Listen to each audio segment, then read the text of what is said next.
Llega un momento en que una intervención breve, casi marginal en duración, acaba pesando más que días enteros de trabajo oficial.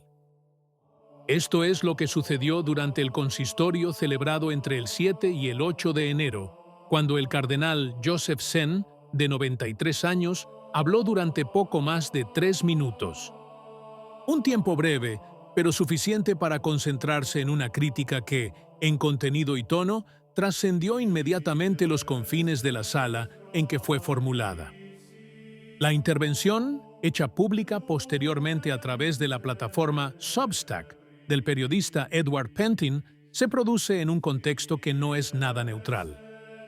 Antes del consistorio, de hecho, el cardenal había sido recibido en audiencia privada por el Papa León, factor que confiere a sus palabras un peso institucional difícilmente descartable como simple declaración personal. El núcleo de la intervención es una evaluación sin concesiones del proceso sinodal iniciado bajo el pontificado del Papa Francisco. El cardenal Zen no se anda con rodeos. Define el sínodo sobre la sinodalidad como una manipulación segura, un mecanismo cerrado ya orientado a los resultados, que acabaría dañando la dignidad misma del episcopado. En su opinión, no se trata de una dinámica mal ejecutada o imperfecta, sino de una construcción estructuralmente defectuosa. Se critica especialmente el lenguaje empleado en el proceso sinodal. La constante referencia al Espíritu Santo se considera no solo inapropiada, sino teológicamente peligrosa. Según el Zen, la invocación repetida del Espíritu, inserta en un contexto de toma de decisiones predefinido, corre el riesgo de transformarse en una fórmula retórica que vacía el discernimiento de su significado auténtico. Llega incluso a definirlo como casi blasfemo, porque se utiliza para legitimar conclusiones que parecen contradecir abiertamente la tradición bimilenaria de la Iglesia. Es en este punto que la intervención adquiere un profundo significado eclesiológico. Zen recuerda una frase recurrente del pontificado anterior: la expectativa de sorpresas del Espíritu Santo. Pero plantea una pregunta que parece una provocación teológica. ¿Qué sorpresas? ¿Podría el Espíritu negar lo que él mismo ha inspirado en la vida de la Iglesia durante 2000 años?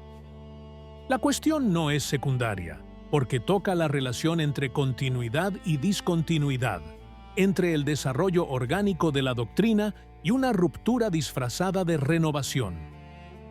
Otro punto crítico se refiere al método de toma de decisiones adoptado. Zen denuncia la omisión sistemática del colegio episcopal, sustituyéndolo por consultas directas con grupos selectos de laicos. Este enfoque se presenta en documentos oficiales como el nuevo marco interpretativo del ministerio jerárquico. Sin embargo, para el cardenal, representa una inversión del orden eclesial, no un enriquecimiento de la sinodalidad, sino más bien una distorsión de la misma. La crítica se vuelve aún más incisiva cuando se trata del carácter del documento final del sínodo. Por un lado, se define como una expresión del magisterio. Por otro, se especifica que no es estrictamente normativo y que su implementación requerirá diferentes mediaciones. El Zen identifica aquí una contradicción irresoluble. ¿Cómo puede un texto ser magistral y al mismo tiempo estar desprovisto de fuerza normativa clara? Según el cardenal, esta ambigüedad genera un riesgo concreto y medible: la proliferación de interpretaciones divergentes. El Zen se pregunta si el Espíritu Santo realmente garantiza que las formulaciones intencionadamente vagas no den lugar a interpretaciones conflictivas, especialmente en presencia de expresiones que él define como ambiguas y tendenciosas. El problema no es teórico, sino práctico. ¿Quién tendrá la autoridad final para juzgar las solicitudes locales? Aquí surge otro punto de fricción: el papel de la Secretaría del Sínodo y de la Curia Romana. Zen plantea una pregunta que pesa como una acusación. ¿Son estos organismos más competentes que los obispos a la hora de evaluar los contextos concretos de las iglesias locales?